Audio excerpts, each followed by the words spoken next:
বেলুমি ইউনিয়নের একজন সাধারণ মানুষ হিসেবে ছাত্রদলের একজন কর্মী। আমি আজকে উপস্থিত ওই জায়গায় গেছি এবং জলিল মেম্বারের ছেলে সে আমার অতর্কিত হামলা করছে। এই হামলার আমি তীব্র নিন্দা এবং এই সন্ত্রাসীদেরকে যদি ঠিক মতন দমন না করা হয়, দেশনায়ক তারেক রহমানের প্রতি আমার অনুরোধ থাকবে, তাহলে দল গ্রহণযোগ্যতা হারাবে, জনগণ থেকে বিচ্ছিন্ন হয়ে পড়বে। সন্ত্রাসীদের দমন করা লাগবে, এরপর দল তার আগের পর্যায়ে ফিরে যাবে। আমি বাংলাদেশ জাতীয়তাবাদী ছাত্রদল ঢাকা কলেজের যুগ্ম আহ্বায়ক। আমাদের গত পরশুদিন আমাদের যে ১ নম্বর ওয়ার্ড বিএনপির সভাপতি বেলুমি ইউনিয়নের ১ নম্বর ওয়ার্ড বিএনপির সভাপতি জামাল হাওলাদার নিহত হয়েছে। সেই নিহতর প্রতিবাদে আমরা এবং আসামিদের গ্রেপ্তারের দাবিতে আমরা আজকে একটি প্রোগ্রাম করছি ভেলুমি বাজারে, বিক্ষোভ মিছিল এবং প্রতিবাদ সভা।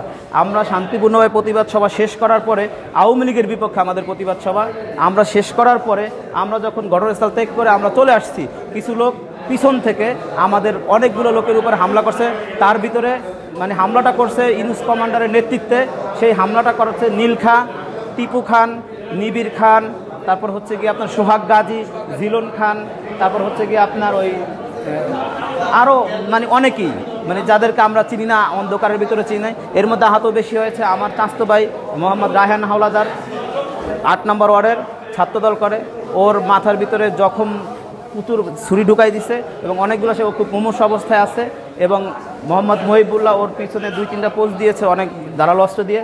তারপরে জামাল, তারপরে জাহিদ, ফিরোজ, আরও অনেকেই, প্রায় ১২-১৩ জন। আমি এখন সবার নিউজটা পাইনি এবং বিশেষ করে রাশেদ নামে একটা ছেলে আছে ঢাকায়, ও গুলিবিদ্ধ হয়েছে পল্টনে আন্দোলনের সময়।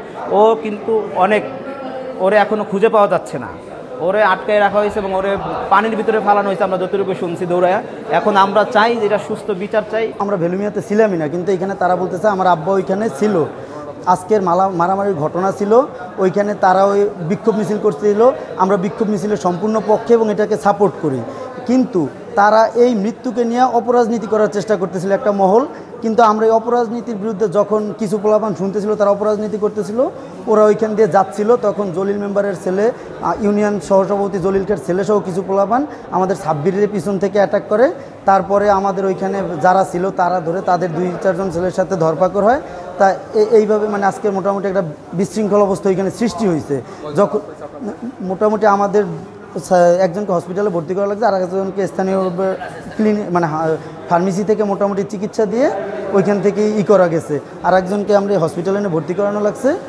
আমাদের 2 জন আহত হয়েছে ভালোভাবেই। এবং এইসব ঘটনায় আমরা বলবো সুষ্ঠু তদন্ত করে যারা এখানে অপকর্ম বিশৃঙ্খল করতে চাচ্ছে তাদেরকে বিচার করুক। আমাদের উপজেলা বিএনপি, জেলা বিএনপি যদি তারা মনে করে তাদের মতো করে তারা বিচার করুক, তবে সুষ্ঠু বিচার করুক।